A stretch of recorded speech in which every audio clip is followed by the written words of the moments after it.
It's not every day that you get a sighting of a Blue Eyes player top 16ing a regional. Make sure you guys smash the living crap out of that subscribe button so you guys don't miss out on more honest content. So we're going to be looking at the Bolivia regional breakdown for you today. I want to say that this is very interesting because not only do you have a Blue Eyes player that managed to make top 16 out of this event, you also have an Adignister sighting. And I'm not going to lie to you, when was the last time you saw Adignister performing and doing well? I'll give you a hint. You have not seen that in a very long time. Double Rescue Ace was our most represented deck in the top cut. I'm not that surprised to see that Ace has been very, very strong. We do have a Labyrinth Duelist, which is pretty normal, I feel like, anymore.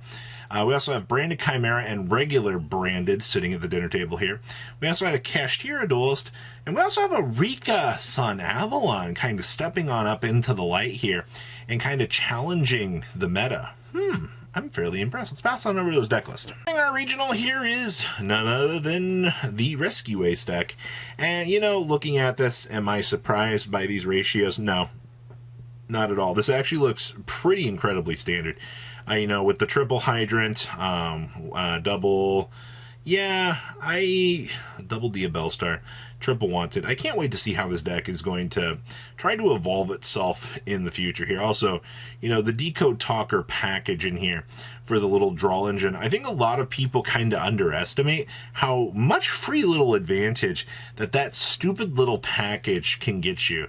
Trust me, I've lost to, just the sheer underwhelming amount of advantage that they can get. Also, if you don't get that Heat Soul off of the field after a turn or two, that advantage train is going to start spiking into something a lot more out of control, and that's not something that you can really afford to leave sitting there. So I always find that kind of interesting to think about out here. The little snowball advantage is very real. Next up here, top 4 is our Labyrinth deck.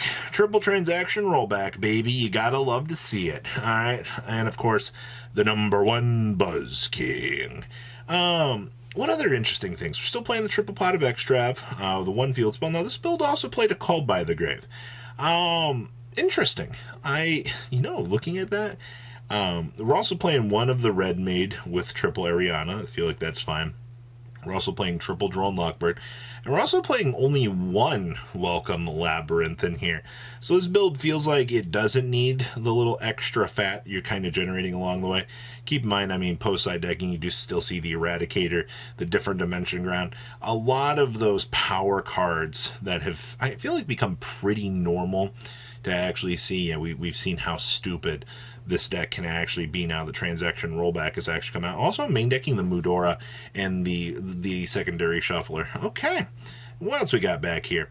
We also have Branded Chimera. Oh man, in terms of how much this deck never really looks like it's being innovated, I see that we are playing Magnong down there as well. Okay, I like that. The Taoist is actually in here up there next to the Baphomet. We are playing the Red Eyes Dark Dragoon, so we're slightly more towards the branded side of things with this, I feel like the Chimera package kind of just trying to assist us in setting up the more basic boards, kind of help us punish the opponent. And also, that's an MST sighting down there. I'm actually intrigued that they chose to play MST instead of Cosmic Cyclone. Because looking at Cosmic, I feel like you want to be able to remove these more troublesome cards that your opponent can kind of set up, and you don't want these things recurring back, especially an MST against any runic build. Yeah, I just feel like there's better options. Next up here, we have our second Rescue Ace deck, and once again, I mentioned to you how standard that these decks do look. The most interesting thing here is we have triple Ghost Bell down on the side. Once again, Ghost Bell has been a very, very strong mainstay in this format. Bell is able to do some very strong things in the meta, especially detouring some of these crazier power cards that I feel like we can actually run into in today's meta. And of course, the triple DD Crow, especially, with Fire Kings starting to develop out here, spot removaling something from the graveyard so you don't have to deal with it is really good. And we're also playing the Fire and the Dark Charmers in here, so you have multiple bases covered out here if you need to start doing link climbing plays to, start setting up that initial OTK. And of course, we are seeing one Doomsday Star in this build. I actually like that. That's actually pretty acceptable. But outside of that, I don't see anything else too crazy from this. Good stuff. All right, now shifting on into top 8. Our first list here is the Rika Sun Avalon deck.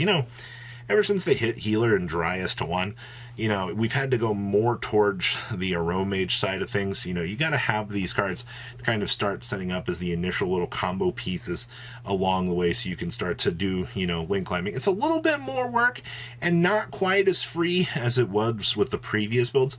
But much like Unchained, both of these decks took a little bit of a step back in the meta.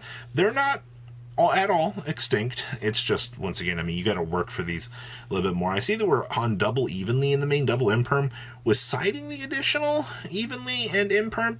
I don't know if I really like that. It's interesting to see that we do see dial backs in things with these ratios. Players making these decisions is always going to be interesting in the deck building world, but okay. I will say this is interesting to see. All right, what else we got going on back here? We have our branded Shaddoll deck.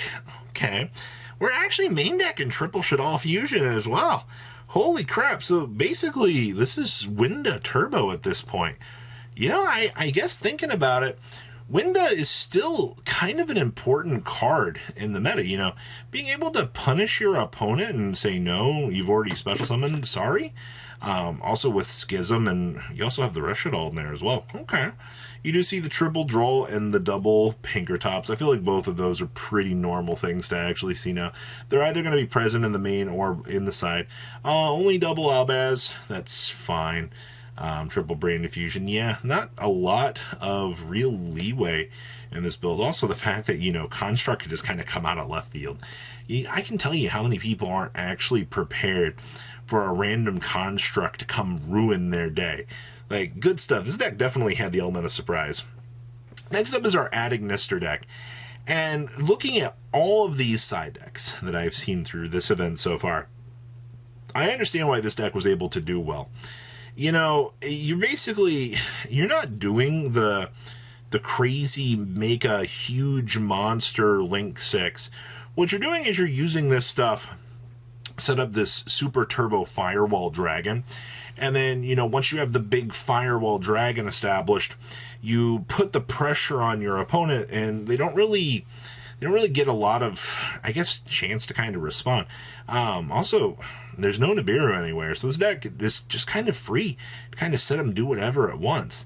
And when you leave a deck like this unchecked, I'm not surprised to see that, suddenly it looks a lot stronger than it actually is. Like, this is the element of surprise, actually taking full advantage of the meta. Like, you actually do love to see this.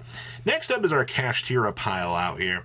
And the first thing I see is double Crossout, which is fine.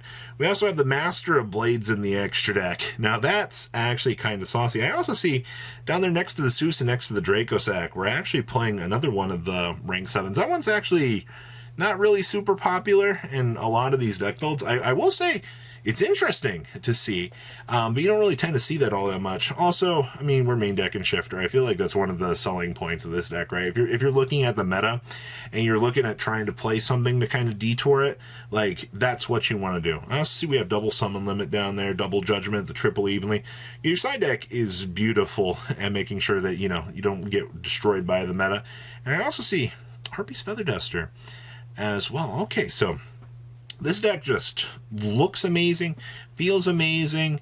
I can understand why this was able to do so well. And we have our top 16 Blue Eyes White Dragon deck. 60 cards. You are playing the side of Bysteel in here to kind of make sure you can do your thing. And of course, we have Ib full combo built into this bad boy as well. Like, that's actually really cool. Only one Jet Dragon in the 60, I think that's fine. But you gotta remember, your deck is, you're gonna be jumping through the Ib combo to generate this advantage. The Bysteel stuff is here to kind of supplement the rest of the backbone for the deck, just to make sure that you can get things going. Like, please try a combo in your Blue Eyes White Dragon decks. I think you will find that it actually does work out. So what do you guys think about the breakdown out here for Bolivia? Please leave a comment down below. Tell me what you guys think. I'll see your beautiful faces back here later, guys. Peace. Patrons, thank you.